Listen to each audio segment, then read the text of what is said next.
Hey guys, this is Shane. Welcome to my Curator of the Lost channel. Today, I want to talk about something that I think is important to consider every now and then because it happens to all of us, and that's the concept of ebb and flow in your business, and what to think about when it happens, and to consider: do you have a systemic problem or a long-term problem, or is this just the natural thing that happens sometimes with the ups and downs with any business, but especially with your online reselling? Okay, and in particular, what I do, and what, if you're watching this, probably what you do is selling books. Okay, so before we jump in, I'm gonna say thanks for channel support, for the views, the comments. I look forward to your comments and suggestions and observations on this topic. And like always, you guys keep watching. We'll keep growing the channel, and we'll just see what happens. So for me, I'm really in this, the last month has been very strange to me. It's kind of, I've had more ebb than flow, but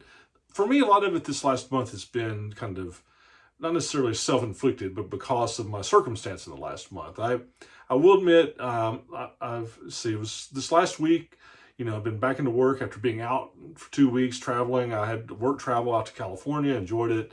I think I did a video, said I got to meet a good buddy out there. I didn't get to source much. The few places I went were just changed and didn't really find anything. I think the trip, I came home with like 3 books, which is unusual for me on travel.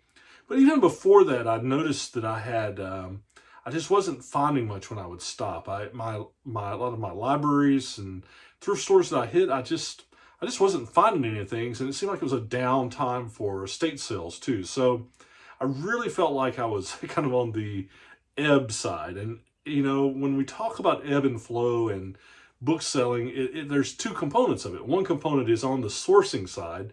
Sometimes you find tons of stuff and sometimes you don't find that much. But it's also on the selling side. Sometimes you're just selling tons and sometimes it seems like sales go stagnant, right?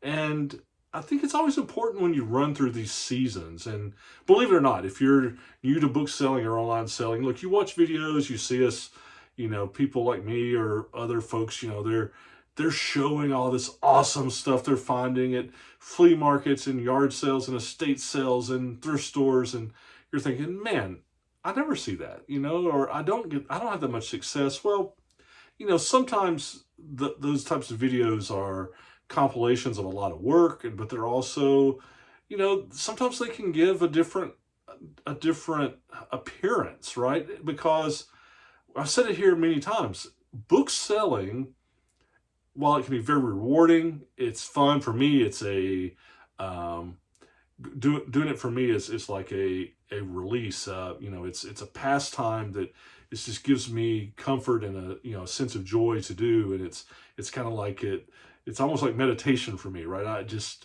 being able to go and look at stuff and find stuff and then sell it and talk about it. It's a way for me to relax.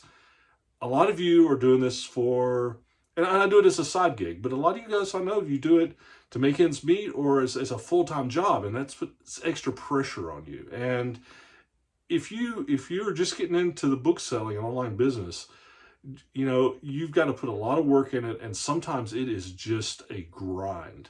There are times, like with any job, there's good days and there's bad days, and there's days that things are just a grind. And guess what? You just got to do the work. You've got to grind through the listing. You've got to grind through the shipping. You've got to answer questions. You've got to handle problems. It's the non-fun stuff and how you respond to that makes you success in this kind of business. So, with that said, when you will, if you do this kind of stuff, you will experience times where it's flowing and easy, and then that's the flow. And then on the negative side, or the ebb side, you're going to experience times where you're not finding stuff and you're not selling stuff. And when that happens, it's instructive to think why. And I've got a few notes for us to think about, if you're in that season of, not much success, then, you can just wait it out. But at some point, you've got to ask some hard questions about what you're doing and how you're doing it. And so here's some pointers for some things to think about if you're in that season. And believe me, you do it long enough, you will hit a season like this. Like I said, I think I'm in a season now, but it's kind of my own doing. I had some slowdowns, then travel, and then busy catching up. And I think I'm okay, but it gets me thinking about this. Okay, so the first thing I think you have to do is if you're experiencing the ebb on sales, you really have to take a hard look at your inventory. Are you selling things that people want? Or if you're doing books, are you buying a lot of books that are, in the Amazon vernacular, the high seller rating, so that these things are only selling once every 6 months, the long tail items that are going to take a long time to sell. They're not quick flips. Are you buying quality merchandise? Are you buying something that someone else is going to want to buy? And that sometimes is hard to come to grips with, right? Because things we like, we think, surely we like it. Everybody else is going to like it too. But the first thing you have to do if you're not making sales, I think, is look at your inventory. Are you buying quality items, whatever that is? Or sometimes it's even quantity, okay? Because we've talked about before, this is a numbers game. Maybe, you're not going to sell it if you only have 20 or 30 books out there, unless they're just awesome books. You're probably not going to make a sale every day, but just because you don't have quantity, right? It's a numbers game. So you have to look at your inventory, look at the quality and the quantity. I think you also have to look at pricing. Are you pricing yourself out of the game? You might have something that's good, but you're just not competitive with other things that are on the market, whether that's eBay or Amazon. So you always have to look at that. I think that if in those cases, there's ways to fix that. It's, you can obviously try to learn and improve on, the types of books you're doing, or maybe you just need to diversify, right?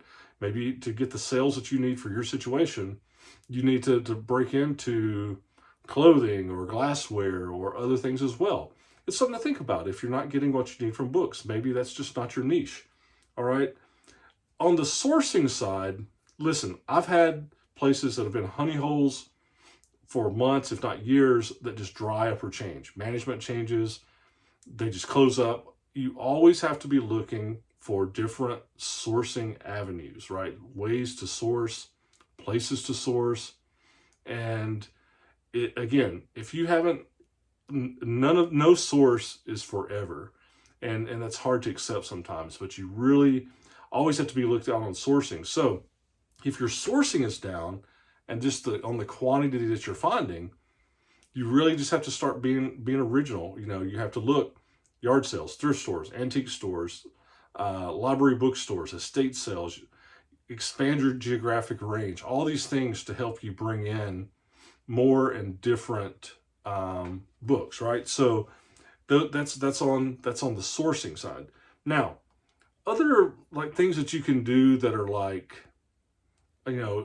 functional things or systemic things that you can do.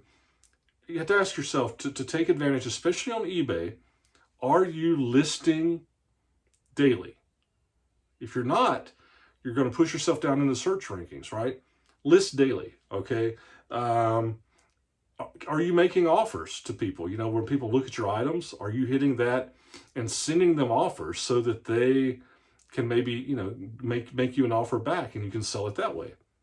Do you have best offer turned on? I think that's I sell everything of mine, fixed price, almost everything, fixed price with best offer turned on. I think that helps. How are your photos? Do you have good photos? Are you using stock photos? Are your photos really showing things? Can you improve your photos and put more photos? Again, that not only helps the buyer, but I think it bumps you up in the search listing, right? Hey, I don't particularly do them on the books I sell, but how about promotions or just doing discounts? Sometimes just they get you back into pricing. Maybe, you're out of whack on your pricing, but a promotion or discount does it. And, again, looking at diversification, what types of things do you really need? Maybe you're just not finding quality books. You need to branch into other things. So anyway, that's just some ideas. For me, I got to thinking about it because of this last month. My sourcing is way down. My sales have been okay, but it's my sourcing's way down. And I'm just thinking of this ebb and flow and the two sides of it. So again, there's ebb and flow on sourcing. There's ebb and flow on selling. And hopefully some of those things that I talked about will, get the gears turning if you're experiencing that now. And listen, and if you haven't experienced it, good for you. I'm glad. but you stay in this business long enough, you will experience it. So anyway, remember, see cool, buy cool, and then you got to list it so you can sell it. Talk to you soon. Bye.